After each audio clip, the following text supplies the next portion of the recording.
한량없는 은혜 갚을 길 없는 은혜 내 삶을 애워싸는 하나님의 은혜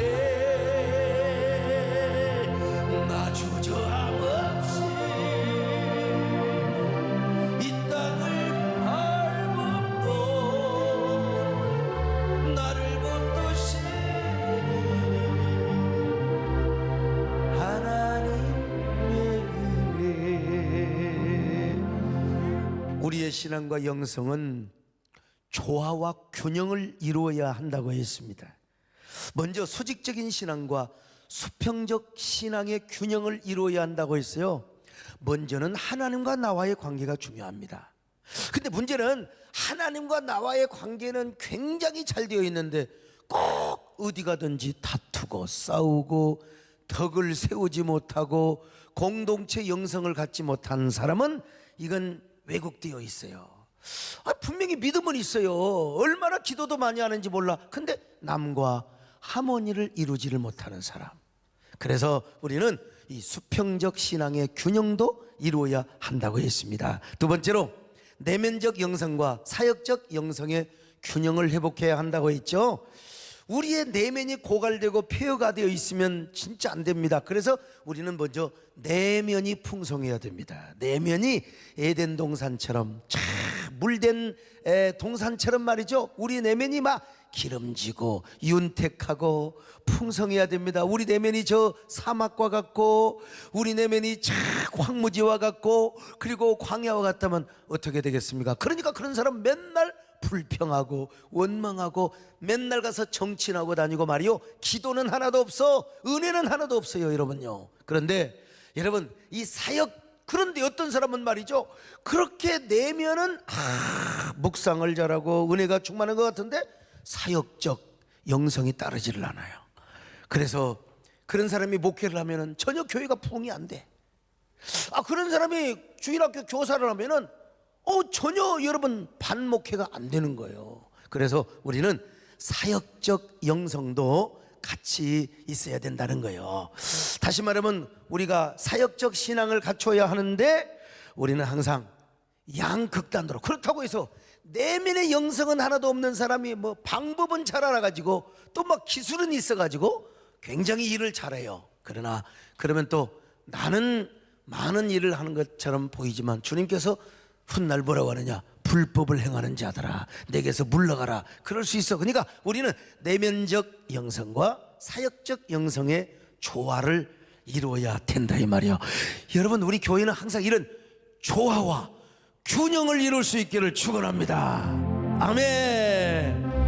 주의 사랑 받을 종아 암만 향해 나갈지니 좌로든지 우로든지 치우치지 마지어다. 너는 그 하늘지니 또한 그 기타대하라. 주가 너와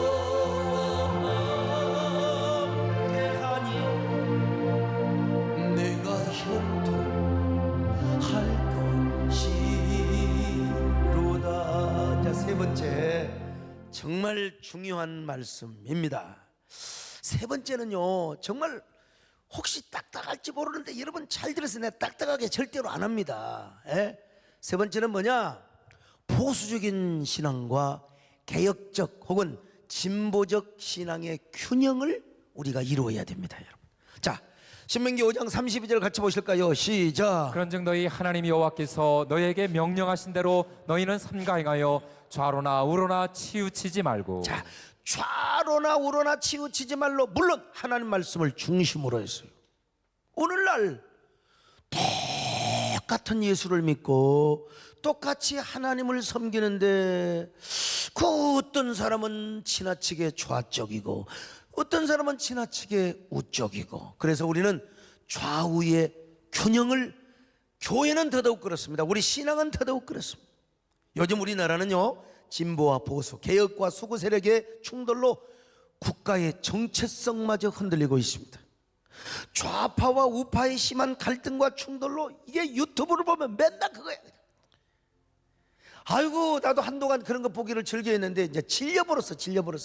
팩트도 아니고, 아이고, 너무나 선정적이고 너무나 서로가 비판을 하는 거예요. 진보 진영은 보수 진영을 정지하고, 그냥 보수 진영은 또 진보 진영을 또 정지하고. 이거 정말 보수 진영에서는요, 진보는 다 빨갱이야. 전부 다 빨갱이. 뭐 빨갱이도 있겠지요. 근데 또 진보 진영에서는 보수 진영을 수구꼴통이요, 꼰대. 그래가지고 서로가 충돌을 하는데, 갈등을 하는데, 이거는 뭐냐, 역사 발전의 안티 그룹으로 서로가 정죄를 하고 있습니다. 왜 그런 줄 아십니까? 각자 자기가 좋아하는 선택적 지각을 가지고 확증 편향성을 계속해서 발휘하는 거예요. 내가 좋아하는 정보, 내가 듣고자 하는 것만 들어요. 그러니까 여러분, 같은 민족이고, 그런데 하나님을 섬기는 한 교회가 되어야 되는데도 교회끼리도 이념 논쟁을 하고, 이거 여러분 망조입니다. 망조. 교회가 그렇지 않으면 괜찮겠는데, 어떤 목사님은 극우파, 어떤 목사님은 극좌파. 이런 걸 봅니다. 똑같이 예수 믿고 똑같이 하나님을 섬기는 주의 백성들도 이렇게 좌우로 나뉘어지면 절대로 안 됩니다. 그동안 광화문 집회와 서초동 집회가 서로 각을 이뤘잖아요. 목사님들도 일부는 광화문으로 가서, 일부는 서초동으로 가서 박수치는 사람들. 제가 그럴 때 작년 연말 국민일보에서 주최한 국민 미션 포럼에 가서 국민통합을 제가 외쳤던 사람입니다. 국민통합을. 특별히 저는 이러한 초갈등 사회 가운데 한국교회가 어떤 역할을 해야 되는가, 그리고 예수님께서는 이러한 초갈등의 사회를 바라보며 뭐라고 말씀을 하실까, 이런 관점에서 초갈등 사회 한국교회가 푼다는 주제로 제가 발제를 하였습니다. 그때 제가 뭐라고 한 줄 아십니까? 그때를 제가 좀 재연을 좀 해보려고 하는데요, 처음에 이렇게 시작했습니다. 오늘 국민 미션 포럼을 통하여 초갈등 사회 한국교회가 푼다는 이런 주제로 발제를 하게 된 것을 영광으로 생각합니다. 오늘 이 자리가 대한민국의 초갈등의 강을 건너서 통합의 바다로 가는 이러한 돛단배가 되기를 소망합니다.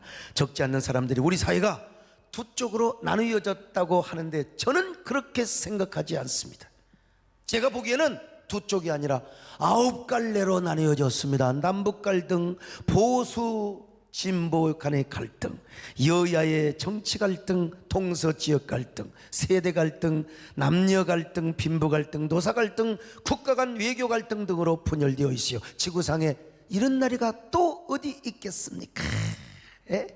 오직하면 초갈등 사회라는 말이 나왔겠습니까?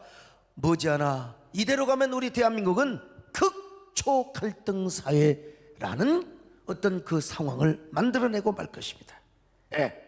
그리고 여러분, 저는 이어서 대한민국 초갈등의 현 주소를 이야기를 하였습니다. 자, 초갈등. 첫째로 초갈등의 근거. 대한민국은 갈등 공화국입니다. 2015년 박근혜 정부의 한국형 사회 갈등 실태 보고서에서 우리나라는 폭발일보 직전의 초갈등 사회라고 했습니다. 2017년에 펴낸 김동연 전 경제부총리의 저서 있는 자리 흐트리기도 한국을 초갈등 사회로 규정을 하였습니다. 그 원인은 바로 어디에 있느냐? 직업 이기주의, 승자 독식, 가진 자의 카르텔, 양극화, 불평등과 같은 기울어진 사회 구조라고 분석을 했습니다. 이거 그대로 내가 얘기했어요. 최근 목회 데이터 연구소에 펴낸 통계로 보는 한국 사회 그리고 한국 교회에 의하면 우리나라 사회 갈등 지수는 1.03으로서 OECD 37개 국가 중에서 32위, 아니 일각에서는 맨 꼴찌라는 주장도 하고 있습니다. 이로 인해 1년에 246조의 갈등 비율이 지불이 되고 해마다 국민 1인당 우리나라 사람들 1인당 900만 원의 갈등 해소 비용이 지불된다고 하면 이게 현실입니다. 이 보고서에서 가장 걱정되는 대목은 국민의 87% 이상이 진보와 보수 간의 갈등이라는 거예요. 진보와 보수 간의 갈등. 우리는 날마다 방송과 신문을 통하여 정치인들의 초갈등 국면을 보고 있습니다. 자, 작년 얘기입니다. 이대로 4.15 총선과 2022년의 대선을 치르고 나면 우리나라는 사회 갈등의 골이 얼마나 더 깊어질 것인가. 정치적 갈등이 모든 갈등의 원인이라고 해도 지금 여러분 얼마나 그렇습니까? 보면은요, 막 독일도 영국도 미국도 다 여야는 있지만 우리나라처럼 이렇게 심하게 갈등을 하는 사회는 없습니다. 지금요. 여러분, 제가 목사로서 얼마나 잘 지적을 하였고 얼마나 옳은 이야기를 했습니까? 교회가 당연히 이 초사회 갈등을 풀어야지요. 교회가 어느 한쪽에 서가지고 교회가 빌붙어가지고 정치적 이념을 신념화해가지고 신앙화하고 여러분 그래서야 되겠습니까? 우리 교회는요 언제나 초갈등 사회를 복음으로 풀며 믿음으로 푸는 그런 아주 퍼스트 무버의 교회가 될 수 있으면 좋겠어요. 여러분 다 그런 사람이 되시기를 바랍니다. 우리 한국교회가 이런 교회가 돼야 돼요. 지금요 정치적 이념에 서지 말고요, 우리 모두 이런 옳은 길을 따르시고 주의 길을 따를 수 있기를 축원합니다. 아멘. 옳은 길 따르라 세계만 위에 이 길 따라서 살기 온세 나갈 길 모든 맘 지나서 바람이 보아라 저비 주 예수의 나라 있다 어둠 박치라고 바람이 보아라 저비 주 예수의 나라 있다. 그러면 초갈등 사회에는 어떤 미래를 불러오게 하는가에 대한 얘기를 제가 했죠. 그래서 초갈등 사회의 무서운 미래, 국가적 초갈등이 계속 지속되면 국민적 분열 에너지가 극대화되어서 제2 IMF, 제3의 국난을 초래할 수도 있습니다. 우리 모두는 그러므로 초갈등을 초속히 치유하여 대통합의 국민시대로 나가야 됩니다. 다가오는 4차 산업혁명 시대를 융합의 시대, 아니 요즘은 초융합의 시대라고 말하는데 우리 사회는 그러지를 못해요. 과학은 그렇게 되어가고 이 우리 사회는 되어가지 않는다 이 말이에요. 우리가 갈등을 지혜롭게 해소하면 오히려 국민적 융합 에너지를 극대화할 수도 있습니다. 그리고 국민들이 사회 문제에 적극 참여한다면 건전한 대중 주도 시대로 만들어갈 수 있을 것입니다. 대한민국 초갈등 사회를 해결할 수 있는 주체는 세 곳이라고 하는데, 첫째는 대통령과 정치권입니다. 둘째는 국민이고 셋째는 교회입니다. 난 그 자리에서 분명히 말씀드렸습니다. 우선 대통령께서 먼저 통합의 문을 좀 활짝 열어주셨으면 좋겠습니다. 난 그렇게 부탁드렸습니다. 대통령께서 반대파들의 얘기도 좀 귀 기울이시고 저들과 대화 좀 해줬으면 좋겠습니다. 또한 정치권에서도 보수와 진보, 좌파와 그리고 우파, 여당과 여당의 갈등 해소를 위해서 좀 과감한 담대하게 대화의 조치를 좀 취해주기를, 제가 이게 신문 다 나갔죠. 아니, 민관이 공동 참여하는 대통령 직속 갈등 조정 통합위원회가 하루빨리 조직이 되어서 다양한 통합 관련 기구와 단체들을 통합적으로 운영하여 초갈등 해소를 위해서 좀 공동으로 노력해 주었으면 좋겠습니다. 여러분, 목사로서 당연히 이런 얘기를 해야죠. 얼마나 제가 균형 잡힌 이야기를 했습니까? 이어서 저는 국민적 해법도 중요하다는 사실을 제가 말씀을 드렸습니다. 우리 국민들께서는 초갈등 사회 극복을 위해 3초 마인드, 즉 초정치적, 초이념적, 초정파적 마인드를 가졌으면 좋겠습니다. 국민들이 대의민주주의를 버리고 군중민주주의를 추구하며 너무 잦게 광장으로 나오게 되면은 국민 자신들이 지나치게 정치적이고 이념적이고 정파적인 마인드를 가질 수밖에 없습니다. 그러면 국가와 사회는 대혼란을 맞이할 수밖에 없습니다. 그러므로 우리 현명하신 국민들께서는 차가운 머리와 따뜻한 가슴으로 정치 과잉, 이념 과잉으로부터 벗어나서 공존의 가치를 추구할 때 우리 대한민국은 초갈등 사회를 해결할 수가 있을 것입니다. 정부는 정치 제일주의가 아니라 민생 제일주의를 추구해야 국민적 지지를 받을 수 있습니다. 그런데 우리 국민들께서는 고비고비 때마다 분열의 정치를 통합의 정치로 바꾸어 놓았지 않습니까? 그래서 나는 또 이번에 4.15 총선에 여당과 야당이 적절한 그 비율로 이렇게 잘 되기를 희망을 하였는데 어쨌든 간에 또 국민들이 이렇게 또 심판을 해 주었습니다. 그런데 이렇게 이야기를 하고 나서 마침내 초갈등 사회를 푸는 한국교회의 역할에 대해서 마침내 제가 이제 이야기를 합니다. 한번 들어보세요. 교회는 그리스도의 몸이고 예수 그리스도가 교회 머리여 통치자입니다. 그러므로 모든 시대의 교회는 시대 이념과 그리고 사상을 따라가는 것이 아니라 교회는 예수님의 가르침을 따라가고 하나님의 말씀을 따라가야 합니다. 성령의 인도를 따라가야 합니다. 아니 오히려 교회가 예수님의 사상과 가르침을 따르며 시대 사상과 이념을 이끌어갈 수 있는 역할을 해야 합니다. 그래서 찰스 셀던이 쓴 예수님이라면 어떻게 하실까라는 책처럼 우리는 예수님이라면 지금 이 초갈등 사회를 어떻게 바라보고 있을까? 그리고 우리 한국교회는 예수님의 마인드를 가지고 어떻게 이 초갈등 사회를 풀어나갈 것인가? 이런 해법을 모색하고 연구하는 그런 교회가 되어야 한다고 이 얘기를 했죠. 오늘 여러분 항상 여러분은 신앙생활하면서 또 정치 현실과 나라 현실을 보면서 예수님이라면 어떻게 보실까? 예수님이라면 이 사건을 어떻게 풀어가실까? 여러분 항상 이런 마인드를 가질 수 있기를 축원합니다. 아멘. 주께 두 손 모아 비네 크신 은총 베푸사 밝아오는 이 아침 환히 비춰 주소서. 오 주 우리 모든 허물 보혈의 피로 씻기어 하나님 사랑 안에서 행복을 갖게 하소서.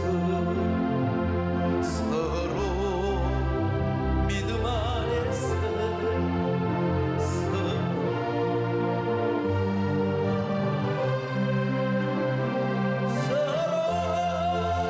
사랑 안에서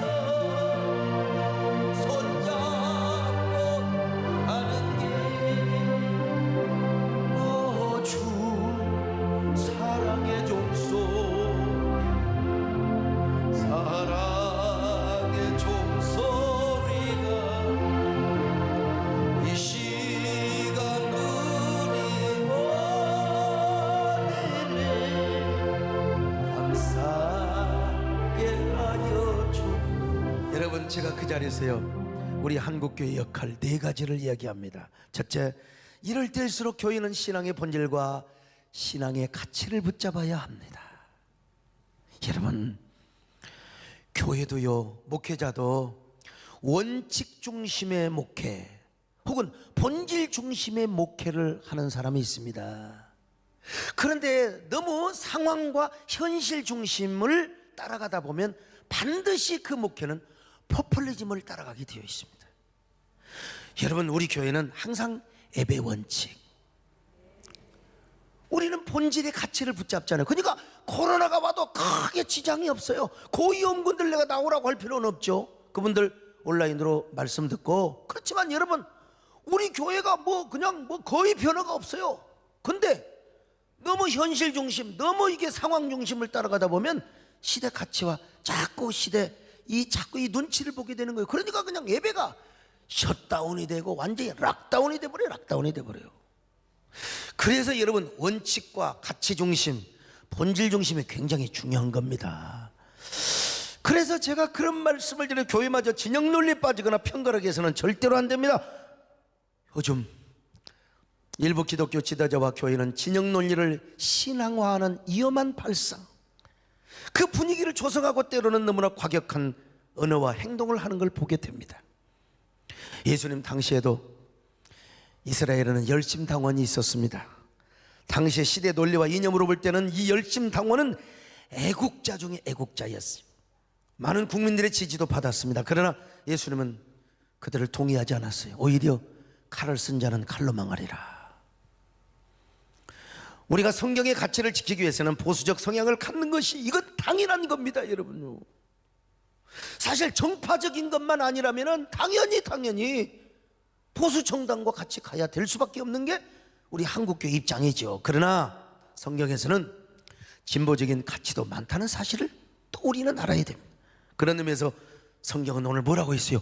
좌로나 우로나 치우치지 말라. 여호수아 1장 7절 한번 보실까요? 시작. 오직 강하고 극히 담대하여 나의 종 모세가 내게 명령한 그 율법을 다 지켜 행하고 우로나 좌로나 치우치지 말라. 그리하면 어디로 가든지 형통하리. 말씀을 지키되 좌로나 우로나 가지 말아요. 신명기 5장 32절 시작. 그런즉 너희 하나님 여호와께서 너희에게 명령하신 대로 너희는 삼가 행하여 좌로나 우로나 치우치지 말고. 자, 그러므로 제가 뭐라고 얘기했느냐? 교회는 성경적인 가치와 기독교 진리를 지키기 위해서 연합하고 원 메시지, 한 목소리를 내야지. 진영 논리에 편승을 해서 이쪽 교회는 이 목소리를 내고 저쪽 교회에서는 저 목소리를 내고, 포괄적 차별금지법에 대해서 기독교 몇몇 단체들은 찬성하고 지지한다는데 난 그런 것에 가면 가슴 아피 걸려요. 가슴이 아파버려. 가슴이 아파버려.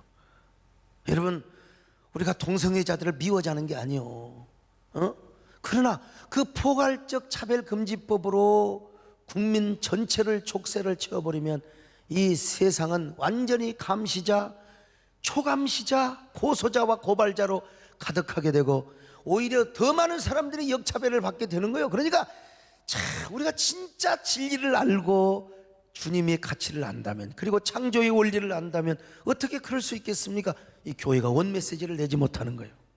근데 진영 논리에 편승을 하거나 진영 논리를 정당하기 위하여 그렇게 하다 보면 성경과 신앙을 끌어들여서 자기 이념, 정치 이념을 앞세우게 되는 거예요.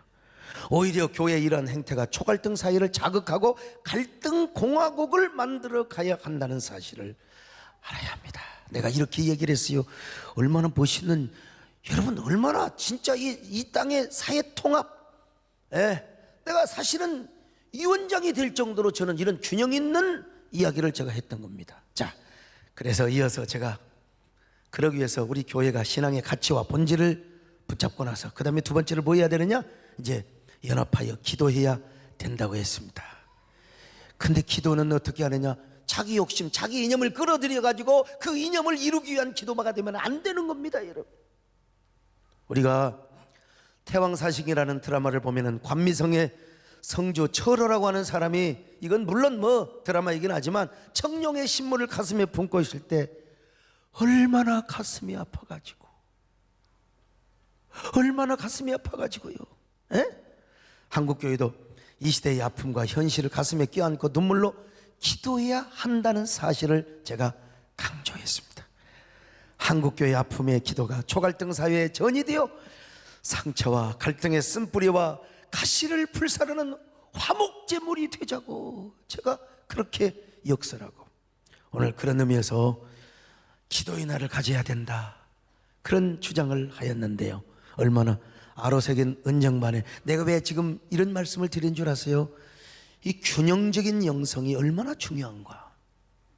우리가 개혁과 진보, 또 보수와 수구, 여러분 우리는 때로는 보수적이어야 될 때도 있지만 때로는 진보적이어야 될 때도 있는 겁니다, 사실은. 그런데 이것이 우리에게 균형이 이루어지고 조화가 이루어져야 된다는 거예요. 이게 바로 뭐냐? 아로새긴 은쟁반의 금사가 같은 이야기요. 내가 얼마나 이 균형이 얼마나 중요한가를 지금 제가 여러분에게 그냥 사실적으로 이야기를 해주고 있는 거요. 우리 함께 이 갈등 사회를 치료하고 예수 그리스도의 복음과 십자가의 사랑으로 머지않아 평화 통일까지 이루는 우리 한국교회 이런 사명과 역할을 하나님이 감당하게 해주실 줄로 믿습니다. 그러기 위해서 우리가 기도해야 됩니다. 아멘. 기도하자 우리 마음 기도하자 우리 모두 주님께 할렐루야 할렐루야 할렐루야 기도하자 우리 모두. 그러면 교회는 맨날 기도만 해야 되느냐? 자, 교회 사회적 기능을 제가 또 얘기했어요. 교회 사회적 기능. 교회도 시대와 사회 속에 존재하기 때문에 사회적 기능이 있다는 사실을 첫째로 비판적 기능이죠. 교회가 정부가 잘못 가고 대통령이 잘못하면 지적은 해야 돼요. 너무 사회주의적 경향으로 가는 듯 하면은 제가 항상 얘기하지 않습니까? 그래서 교회는 비판적 기능이 있어요. 여러분, 꿀먹은 벙어리처럼 가만히 있으면 안 됩니다. 그런가 하면은 사회 반영적 기능도 있어요. 교회도 사람이 모인 곳이기 때문에 부정하고 불투명하고 그리고 비윤리적인 그런 부분이 있을 수 있어요. 그러면 사회가 공격을 해요. 시대가 교회를 공격해. 교회가 시대를 염려하는 게 아니라 시대가 교회를 염려하는, 그러면 그 비판의 소리를 듣고 교회가 자성을 해야 됩니다. 교회도 당연히 자성을 해야죠. 그런가 하면은 합리적 소통을 통한 참여적 기능이 있습니다. 한마디로 서로 사회가 충돌하고 또 국민이 충돌하고 아니 정부가 뭘 모르고 자꾸 말이야 예배를 못 드리게 한다든지 소모임을 찾고 이럴 때는 여러분 어떻게 해야 되느냐? 비판도 해야 되지만 아유 그런 일 있고 나니까 저한테 소목사 청와대 앞에 가서 데모하자, 광화문에 가서 집회하자. 아이고 목사님 그렇게 하면 개독교 소리 듭니다. 그때는 이미 개독교 소리 들어버렸다. 같이 하자. 그 의협심은 존중하죠. 그러나 여러분 그렇게 데모만 한다고 되는 게 아니요. 합리적 소통을 할 필요가 있어요. 그래서 저는 제 나름대로 이렇게 해야 됩니다. 저렇게 해야 됩니다. 그래서 영적 사상적 리더십을 발휘해서 창조적 공통 분모를 찾아서 윈윈하게 배후에서 역할을 했던 사람이 여러 사람 중에 저입니다, 여러분. 이제 그런 의미에서 우리 한국교회는 여러분 연합을 해야 되고 그 연합체가 배출하고 만든 교계 지도자들이 원 메시지를 내고요. 정부와 정치권 그리고 사회 각계 지도층과 맨날 뿔만 내지 말고 막 열만 내지 말고 차분차분하게 합리적으로 소통을 하고 설득을 하고 감동을 시켜서 우리 의사를 잘 반영할 수 있도록 하는 이런 역할이 굉장히 중요한 겁니다. 그래서 우리가 이 초갈등 사회를 할 수 있으면 대화를 통해서 풀 수 있는 이런 그 아량과 리더십, 설득력, 그런 어떤 수사력, 언어의 언변도 있어야 되겠죠. 그럼에도 불구하고 정부가 계속 교회를 핍박하고 또 반기독교적 악법만을 만들려고 하면 우리는 당연히 광장에 나가서 당연히 집회를 해야죠. 나가서 우리 목소리를 해야 돼. 그런데 중요한 건 뭐냐? 어느 정파와 손을 잡으면 안 돼요. 그러면 결국 교회는 프레임에 갇혀요. 교회는 순수한 신념과 진리를 지키기 위한 가치를 가지고 우리 목소리, 원 메시지를 내야지 막 정치인 끌어들여가지고 그냥 이게 여러분 끌어들이려면 양쪽을 다 끌어들이는 게 좋아요. 그래서 우리 경기도에서 그 도청 앞에서 집회할 때도 양쪽을 끌어들인 거죠. 너무 한쪽으로 하면 교회는 결국 그 순간은 탄맛을 볼지 모르지만 그 프레임에 말려서 교회는 결국 국민의 뭡니까? 국민들이 저렇게? 왜 박유선 목사님 인자 온가? 저 양반이 아주 애를 쓴 사람이거든. 아무튼 간에. 그래서 우리는 어느 정파 라인에 서지 말고 교회의 신념과 확신을 가지고 신앙의 목소리를 내야 되고 기독교 목소리를 내야지. 어떤 사상과 이념에 편승하는 목소리를 내서는 절대로 안 된다고 제가 이야기를 했어요. 그렇게 하려면 교회 간판을 내리고 당을 만들고 목사의 직분을 내려놓고 정치인으로 가야지. 그렇지 않으면 여러분 정말 곤란합니다. 그래서 아무튼 정부가 잘못 갈 때는 교회들이 모여서, 교회들이 연합해서 우리가 쓴소리를 해야 되고 광장에 모여서 우리의 정당한 목소리를 낼 수 있어야 됩니다. 여러분, 그렇게 필요할 때는 여러분들이 모이셔야 됩니다. 함께 힘을 모두해야 됩니다. 여러분. 자, 이렇게나 하고 나서 교회가 우리 사회를 한 공동체 사회로 만드는 캠페인을 제가 제안을 했습니다. 그래서 네 번째로 교회가 우리 사회를 한 공동체 사회로 만드는 캠페인을 하자고 제가 제안을 한 것이죠. 이때 제가 아주 잘 써먹는 그 윌리엄 콜린스의 진정한 공동체 이 사회에는 세 가지 동기가 있다고 했잖아요. 자, 첫째는 교회는 먼저 아브라함 동기가 있고, 두 번째로 모세 동기가 있고, 세 번째로 바울 동기가 있다고 했습니다. 여러분, 이 아브라함 동기는 뭐냐? 은혜 복음을 말하는 거예요. 본질이에요, 본질. 우리 교회로 말하면 본질입니다. 본질의 가치.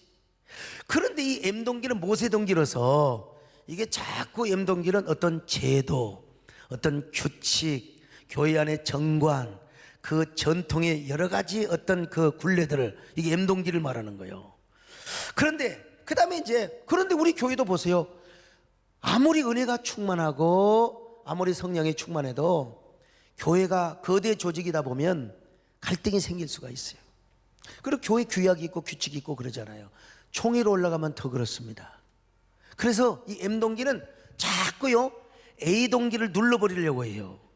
430년 후에 하나님께서 율법을 주신 이유는 아브라함의 언약을 다 받들고 아브라함의 언약을 세우기 위해서 주신 건데, 이 유대교는 말이죠, 그걸 모르고 요 율법의 동기 M 동기가 아브라함 동기를 눌러버렸어. 그래서 예수님이 오셔도 예수님인 줄을 몰라. 이 바보들이, 바리새인들은 몰라요.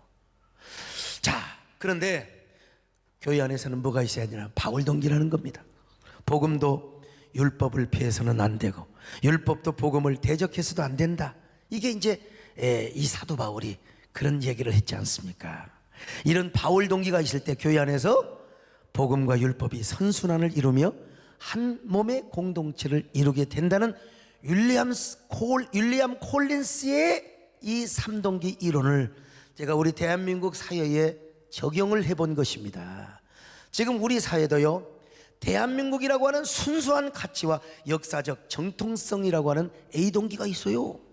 A동기. 대한민국이라는 A동기가 있어요. 그런데 이 대한민국의 가치와 역사성을 공격하려고 하는 새로운 움직임, M동기가 나와 반란을 일으키는 거예요.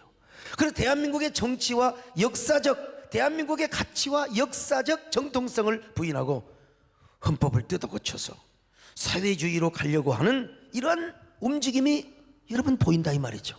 그러니까 이제 아브라함 동기와 M 동기가 서로 싸워. 한동안 그냥 얼마나 수백만이 모이는 광화문에 집회도 있었잖아요. 그거는 무슨 동기냐? M 동기라고 내가 한번 적용할 수 있어요. M 동기. 자, 그런데 이러한 때 교회가 어떤 역할을 해야 되느냐? P 동기가 되어야 된다는 거예요. 바울 동기. 서로 화목하게 하고 서로 소통하여 화해하게 하고 초갈등 사회를 그야말로 우리가 극단적인 면에 서지 말고 초갈등 사회를 대화의 사회로 만들 수 있는 유일한 역할을 할 수 있는 기관이 우리 대한민국의 교회밖에 없는 겁니다. 교회밖에 없어요. 자, 그래서 아브라함과 모세, 진보와 보수가 함께 어우러져서 선한 경쟁을 하고, 아니 당연히 여러분 진보도 있고 보수도 있어야죠. 그러나 선한 경쟁을 하고 선한 견제를 할 수 있는 이런 선선한의 사회를 만들 수 있는 게 한국교회라고 하는 사실. 그러려면 한국교회는 다 진보와 보수를 품을 수 있어야 되고, 목회자는 여야를 다 아우를 수 있는 그런 아량이 있어야 된다는 것입니다. 그럴 때 우리 한국교회는 먼저 공동체 교회를 이룰 수 있고, 그리고 대한민국이라고 하는 공동체 사회를 이룰 수 있다는 거예요. 여러분, 얼마나 멋있는 이야기입니까? 이건 진짜 내가 봐도 순수한 교회는 그런 교회가 됩니다. 정파 라인에 선 교회는 어느 정파에 서요. 그러나 순수한 주님의 교회는 이런 역할을 해야 진짜 교회가 될 수가 있는 것입니다. 여기까지 깨달아지면 아멘 합니다. 자, 이렇게 하고 나서 결론적으로 제가 이런 이야기를 했습니다. 잘 들어보세요. 예수 그리스도는 이 땅에 화해자로 오셨습니다. 하늘과 땅, 하나님과 인간 사이에 화해자로 오셨을 뿐만 아니라 사람과 사람, 나라와 나라 사이에 화해자로 오셨습니다. 그래서 그분의 복음은 화해의 복음이고 화평의 복음입니다. 오늘날 오죽하면은 교회와 교인들에게 화목의 사신이 되라고 말씀하셨겠습니까? 그 화해자 예수님은 언제 오셨습니까? 성탄절에 오셨습니다. 2000년 전 팔레스타인에 낮고 쓸쓸한 말구의 맨살아기 예수로 태어나신 그 가슴 저린 사랑의 이야기를 우리는 어떻게 표현할 수 있겠습니까? 그 신비한 사랑 이야기, 영원한 수수께끼 같은 그 이야기, 오늘도 콘크리트 회색빛 도시에 갇힌 우리의 차가운 심장을 그 사랑 이야기가 녹이고 있습니다. 아니, 미움과 증오, 상처와 분노에 갇혀 살아가는 벌거벗은 사람들의 영혼을 안아주기 위하여 우리 예수님은 맨살의 이야기로 다시 오고 계십니다.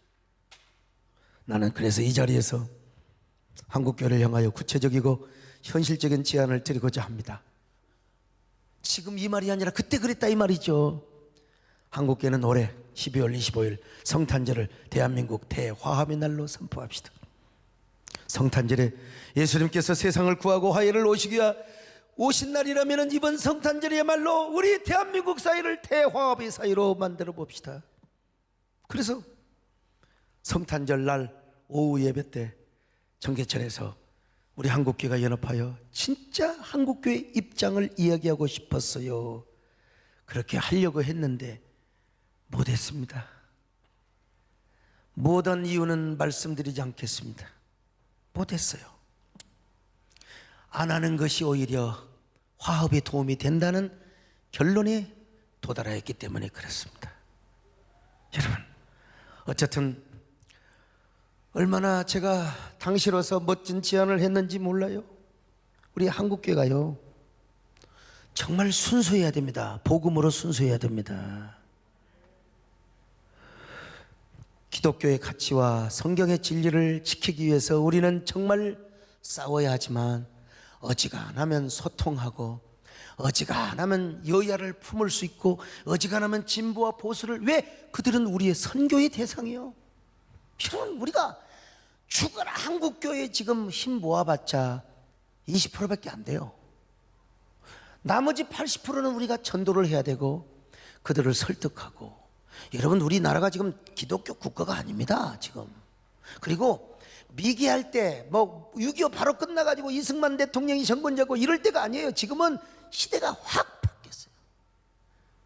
그런 식으로 한다고 나라가 그렇게 바뀌어져 버리면 얼마나 좋겠습니까? 나도 그러기를 바라요. 진짜 내가 죽더라도 그러기를 바라죠. 그렇지만 세상이 요즘은 이 소통과 감동, 그래야 사람이 움직이고 세상이 바뀌어지는 겁니다. 나만 옳다고 꼰대 소리를 하면 내 영역에서는 얼마만큼 영향이 될지 모르지만 오히려 더 많은, 더 무서운 프레임에 갇혀서 기독교는 꼰대의 종교로 전락하게 되는 거예요. 내가 너무 오늘 지금 심각한 얘기를 했나? 왜 나를 그렇게 위대하게 바라보는지 모르겠어요. 저 여러분, 오늘 뭐 이만희 교주가 구속이 될지 안 될지는 모르겠지만 이따 봐야 되겠지만 저는 여러분 보혜사가 아닙니다. 저는 그냥 여러분 인간입니다. 다만 순수한 복음을 이야기하고 우리 교회가 순수해져야 된다는 이야기를 말씀을 드리는 것입니다. 자, 이렇게 제가 발제를 하니까 얼마나 한쪽에서 저를 공격했습니까? 여러분, 이런 얘기를 한다고 제가 여러분 종북 좌파입니까? 아니 좌파가 뭔지를 몰라. 주사파가 뭔지를 몰라. 주사파는 여러분 주님만을 사랑하는 파입니다.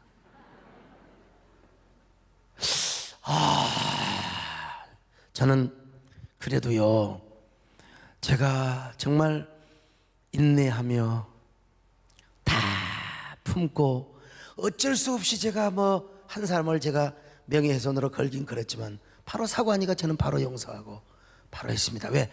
나까지도 싸우면 됩니까? 화해자가 될 사람이 그러면 되겠습니까? 지내놓고 보니까요, 저의 판단이 다 옳을 수는 없지만 제 판단이 옳았고 제가 잘했습니다. 성격상 저는 한 번 빠지면 아무개 못지않게 저도 그럴 수 있는 사람이요. 그래서 제가 한쪽으로 빠지지 않으려고 얼마나 저 자신을 관리하고 노력하고 오죽하면 기도를 해도 성찰 기도를 하자고 했겠습니까? 반드시 저도요, 도박을 알았다면 극단적으로 갔을 겁니다. 제가 내가 만약에 키가 1m 85만 되어가지고 춤을 추었다면 아마 내가 얼마나 여러분 정말 강남 사람들을 힘들게 했겠어요. 누가 나한테 와서 기도받으러 그러더라고요. 목사님, 도대체 목사님이 못한 게 뭐 있습니까? 키까지 크면 목사님 괴물됩니다. 괴물됩니다. 하나님이 사랑하셔서 괴물 안 되게 하는 거 감사하시기 바랍니다. 오, 또 영방이 말 잘하네. 여러분, 정말 저는 이념보다 중요한 게 신앙의 본질입니다. 할렐루야. 이념은 시대마다 달라질 수 있어요. 다 나름대로 나라를 사랑해서 난 그래서 다 마음으로 기도했지요. 잘 되기를 바라고.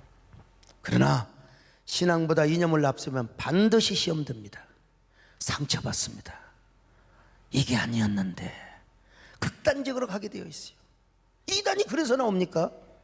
나라를 사랑한다고 거기다가 하나님을 이용해 먹어버리면은 결국은 못할 말도 하게 되고 극단적인 표현도 하게 되고요.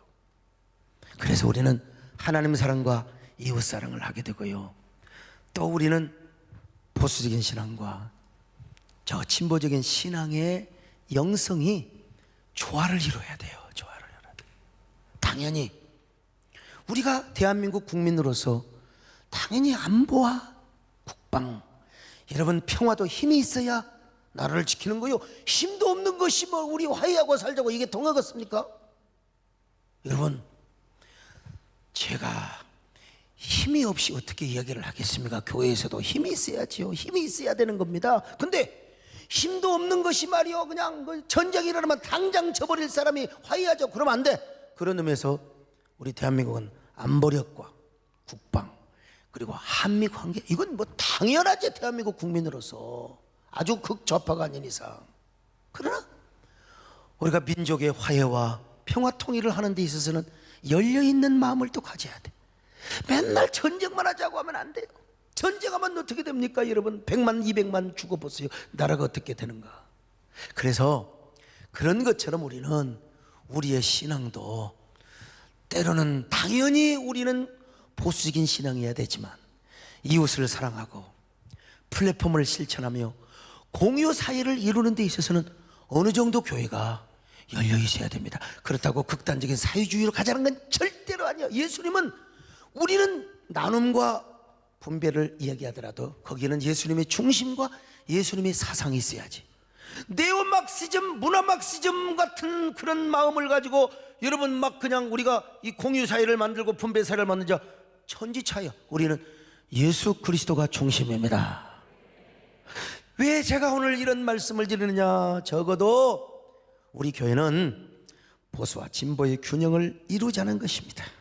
온고이지신 수선대오라는 말처럼 좋은 전통은 잘 지키고 후손에게 전해주고, 그리고 개혁해야 될 부분, 진보적으로 나갈 부분들은 과감하게 고쳐서 개혁해서, 세상이 교회를 염려하는 그런 시대가 아니라 교회가 세상을 염려하며 교회가 세상을 품고 기도하는 이런 교회가 되어야 된다 이 말이에요.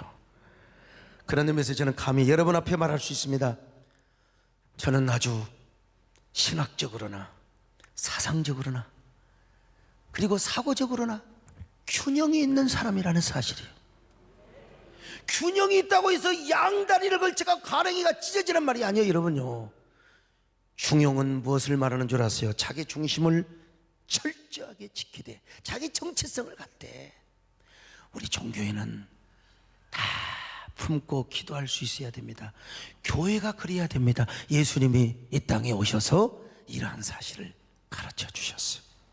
어차피 제가 이제 올해 내년 대사회적인 리더십도 행사하고 또 때로는 정치적 리더십도 행사해야 돼요.